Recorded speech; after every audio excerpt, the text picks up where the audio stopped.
Assalamualaikum warahmatullahi wabarakatuh. Saya Angelina Putri Wijaya dengan NIM 221F10008 dari kelas 22B. Pada video kali ini saya akan membahas tentang 3 bab. Bab pertama tentang konsep diri, bab kedua bina gerak, dan bab ketiga fisioterapi. Bab pertama konsep diri terbagi menjadi 2 subbab. Yang pertama adalah tujuan bina diri.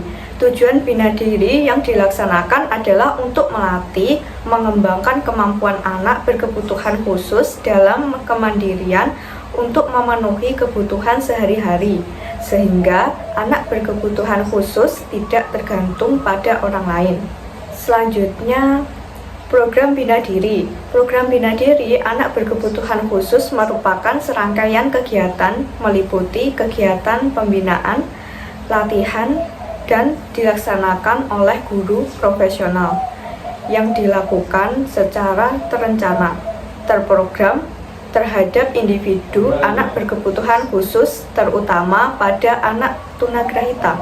Jadi, bina diri yang dimaksud di sini adalah sebuah usaha untuk membangun anak berkebutuhan khusus melalui pendidikan berupa pendidikan di keluarga, sekolah, dan masyarakat. Jadi, untuk melatih kemandirian dibutuhkan kerjasama dengan pihak sekolah, guru, masyarakat, supaya kemandirian anak berkebutuhan khusus bisa tercapai secara optimal. Kemudian di sini program bina diri akan kita bagi menjadi 7. Yang pertama, kebutuhan merawat diri meliputi kemampuan merawat tubuh seperti mandi, gosok gigi, membersihkan diri setelah BAB, BAK, membersihkan rambut, membersihkan kulit, memelihara kesehatan, keselamatan diri, misalnya melindungi diri dari bahaya benda-benda tajam, benda-benda tumpul, dari listrik, dan bahaya dari orang lain, misalnya bullying, pelecehan seksual.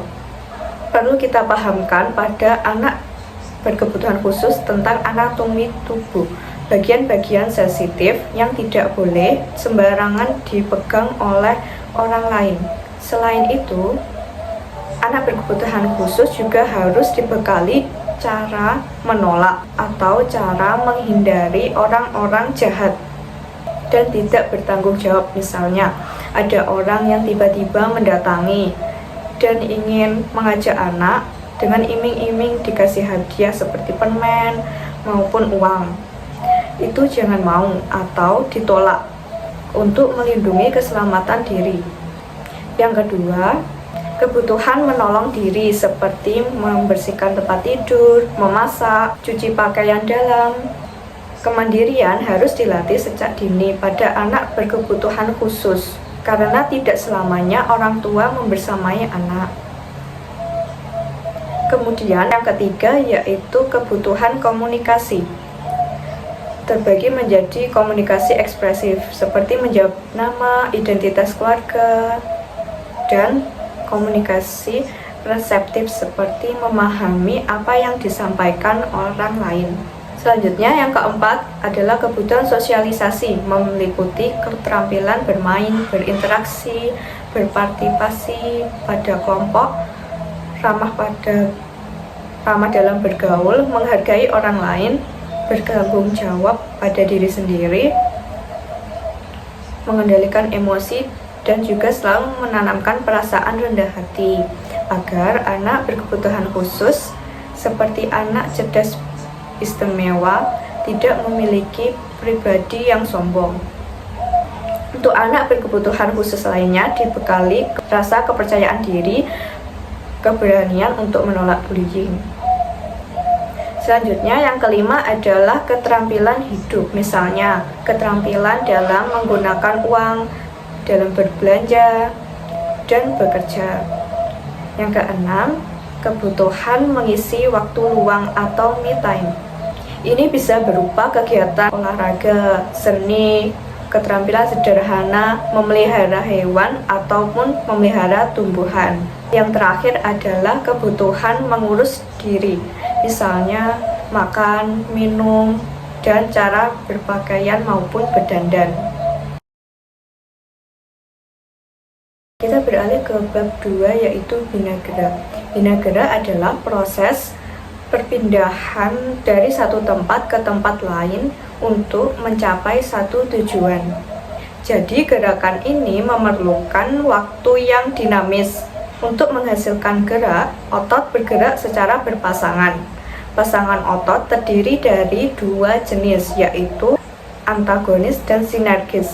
Otot antagonis adalah pasangan otot yang melakukan gerak berlawanan terhadap otot yang sedang melakukan kontraksi. Sebaliknya, pasangan otot sinergis merupakan otot yang kerjanya saling menunjang bekerja sama. Jadi, otot sebagai alat kerja aktif yang menyebabkan tulang bisa bergerak. Selanjutnya kita akan belajar mengenai proses terjadinya gerak pada manusia. Dimulai dari stimulus yang diterima oleh reseptor, terdiri dari panca indera, kemudian dibawa oleh saraf-saraf sensorik menuju otak, atau bisa dilambangkan dengan O.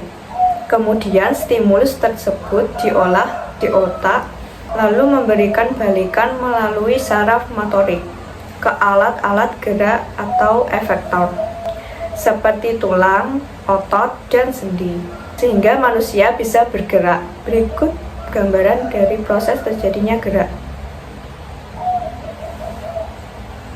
Kita bisa lihat dari skema berikut. S merupakan rangsangan menuju ke atas O, yaitu otak, kemudian menuju reseptor berupa panca indera, dan kemudian menuju efektor berupa alat gerak.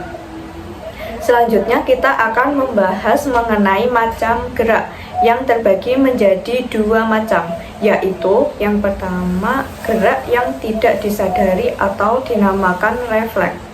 Prosesnya tidak melalui otak, melainkan melalui sumsum tulang belakang, dimulai dari stimulus atau rangsangan seperti panas, dingin, lapar, silau. Kemudian diterima oleh reseptor, yaitu panca indera. Kemudian diteruskan ke sumsum tulang belakang, yaitu melalui efektor. Jadi ada dua macam gerak, yaitu yang pertama gerak yang disadari, seperti skema yang sudah ditunjukkan tadi, dan yang kedua adalah gerak yang tidak disadari atau refleks. Kemudian kita akan beralih membahas tentang prinsip gerak. Yang pertama dimulai dari bagian proksimal ke bagian distal. Yang kedua dimulai dari sikap fleksi menuju sikap ekstensi. Jadi bagian proksimal ke bagian distal, misalnya kemampuan mengontrol gerakan kepala lebih dahulu dibandingkan dengan gerakan mengontrol badan. Kemampuan menggerakkan bahu dahulu dibanding gerakan siku dan tangan. Selanjutnya dimulai dari sikap fleksi menuju sikap ekstensi. Misalnya seperti pada bayi baru lahir, saat berada pada posisi telungkup, sendi-sendinya itu dalam keadaan fleksi, punggungnya melengkung. Kemudian pada umur 3 bulan, kepala mulai terangkat ke arah ekstensi. Yang kelima adalah gerak dasar tubuh dan cara kerja otot. Jadi gerak dasar tubuh itu dimulai dari gerakan telentang, miring, tengkurap, berguling, kemudian merayap, merangkak, duduk, berdiri, berjalan, dan berlari. Selanjutnya adalah gerak manipulatif. Gerak manipulatif adalah gerak yang memerlukan koordinasi dengan ruang dan benda di sekitarnya. Misalnya gerakan melempar, menangkap, menendang, memukul, memantulkan, dan melambungkan. Selanjutnya ada gerak non-manipulatif. Gerakan ini adalah gerakan yang dilakukan tanpa menggunakan alat dan benda. Contohnya, gerakan membelok, berputar, mengguling, mengatur keseimbangan tubuh, perpindahan tempat, melompat, mendarat, dan meregangkan. pergerakan sendi terbagi menjadi yang pertama yaitu ada gerakan fleksi. Gerakan ini adalah gerakan memperkecil sudut di antara dua bagian rangka dalam bidang sendi. Misalnya menekuk tangan. Yang kedua, gerakan ekstensi adalah gerakan memperbesar sudut, misalnya dari posisi tangan menekuk ke posisi lurus merentangkan tangan. Yang ketiga ada adduksi, menggerakkan anggota gerak mendekati bagian tengah tubuh, contohnya melentangkan tangan. Yang keempat ada abduksi, yaitu menggerakkan anggota gerak menjauhi bagian tengah tubuh, contohnya mengembalikannya dari posisi yang melentangkan tangan. Yang kelima ada gerakan rotasi. Gerakan ini adalah gerakan memutar pada porosnya. Dan yang terakhir ada gerakan sirkumduksi, yaitu gerakan kombinasi dari fleksi, abduksi, ekstensi, dan adduksi yang menciptakan gerakan melingkar. Selanjutnya kita akan beralih ke pembahasan yang berikutnya, yaitu jenis gerakan menurut otot yang bergerak. Terbagi menjadi dua, yaitu yang pertama adalah gerakan kasar atau gross motor. Ini adalah gerakan yang dilakukan banyak otot, misalnya gerakan berjalan, berlari, meloncat, melompat. Yang kedua adalah gerakan halus atau motor. Gerakan ini adalah gerakan yang dilakukan sedikit otot, misalnya menulis, menggambar, makan, minum, dan berdandan. Selanjutnya kita akan membahas tentang kelainan gerak. Kelainan gerak yang dimaksud di sini adalah kelainan pada komponen alat gerak yang terdiri dari otot, tulang, saraf, dan pembuluh darah. Kelainan pola gerak ini akibat kelainan dari beberapa komponen yang terjadi secara bawaan, sakit, ataupun trauma. Yang pertama adanya kelainan akibat penyakit polio yang menyebabkan otot menjadi layu, kecil. Akibatnya, jalannya menjadi timpang, jalannya diseret, tidak dapat melangkah, tidak dapat mengangkat kaki, kesulitan duduk, berdiri, dan berjalan. Yang kedua ada kelainan alat gerak akibat penyakit otot atau muscle dystrophy. Ini merupakan kelainan yang menyebabkan otot tidak berkembang. Jadi, kelumpuhan pada muscle dystrophy ini bersifat progresif dan berakibat pada gerakan menjadi lambat, aktivitas mundur, bahkan tidak bisa berjalan. Tulang punggungnya bisa membungkuk ke samping ataupun ke depan. Yang ketiga, kelainan gerak akibat spina bifida. Merupakan kelainan pada 1 atau 3 ruas tulang belakang yang terbuka. Jadi karena kelainan ini menyebabkan fungsi jaringan saraf terganggu hingga mengakibatkan kelumpuhan. Yang keempat ada kelainan gerak akibat cerebral palsy. Anak dengan cerebral palsy mula-mula ototnya lembek, kemudian menjadi kaku, tegang, spastik. Akibatnya jalannya menjadi membunting, telapak kakinya jinjit, dan tangan mengepal. Hal ini akan berdampak pada kemampuan anak dalam beraktivitas yang menggunakan tangan. Terakhir, ada kelainan gerak akibat tindakan operasi atau amputasi, misalnya anak-anak yang mengalami diabetes mellitus. Sebab terakhir dari bina gerak yang akan kita bahas adalah intervensi yang dilakukan. Intervensi dilakukan dengan bantuan tenaga dokter dan fisioterapi. Misalnya yang pertama adalah intervensi yang dilakukan pada penyakit poliomyelitis, yang merupakan kelainan pada anggota gerak karena infeksi virus polio yang masuk ke dalam tubuh melalui makanan dan kemudian menyerang tulang sumsum belakang, sehingga anggota gerak akan layu, nyeri, dan akhirnya mengecil. Maka dari itu harus dilakukan terapi dengan memperhatikan beberapa hal, seperti yang pertama, terapi dilakukan oleh terapis atau dokter ahli karena melakukan terapi ini tidak mudah. Maka seseorang yang melakukan harus memiliki ilmu yang optimal, mumpuni dengan perjalanan belajar yang panjang. Adapun penanganan untuk poliomyelitis diklasifikasi berdasarkan stadiumnya. Yang pertama ada stadium preparalisis, yaitu dengan cara memberikan bed rest, isolasi dan vitamin, serta gentle massage. Biasanya para terapis melakukan semacam gosokan ringan. Yang kedua ada stadium paralisis dengan cara memberikan latihan gerak pasif atau aktif yang gentle, mencegah kontraktur pemakaian spleen atau spark, pengaturan posisi untuk mengurangi nyeri, dan massage. Yang terakhir ada stadium recovery atau penyembuhan dengan cara mencegah kontraktur, mengulur otot yang memendek, latihan gerak dengan beban, dan latihan pola. Selanjutnya ada intervensi yang dilakukan pada penderita muscle dystrophy, yaitu intervensi yang dilakukan dengan pengawasan terapis.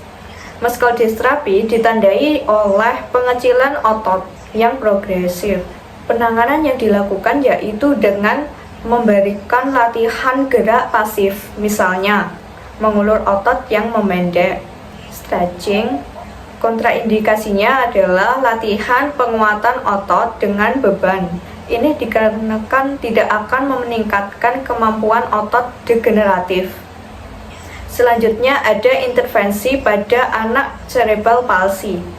Anak cerebral palsy mengalami gangguan kelainan anggota gerak karena adanya kerusakan otak dan mempengaruhi bagian lainnya, sehingga menyebabkan kesulitan penglihatan, pendengaran, komunikasi, belajar.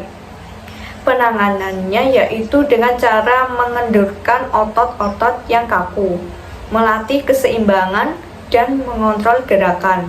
Yang keempat, intervensi pada anak spina bifida. Spina bifida merupakan kelainan bawaan di mana terjadi gangguan pertumbuhan vertebra. Penanganannya bisa dengan memberikan latihan-latihan gerak yang bersifat gentle, seperti gerakan pasif dan gerak asisten. Kontraindikasinya adalah gerakan latihan yang progresif, cukup dilatih dengan gerakan pasif. Terakhir adalah intervensi pada anak flat foot. Flat foot adalah keadaan di mana telapak kaki yang rata, sehingga jalannya tidak seimbang. Penanganannya berupa stretching dilakukan selama 5 menit, serta pemakaian sepatu ortopedi. Bab ketiga yang akan kita bahas adalah fisioterapi.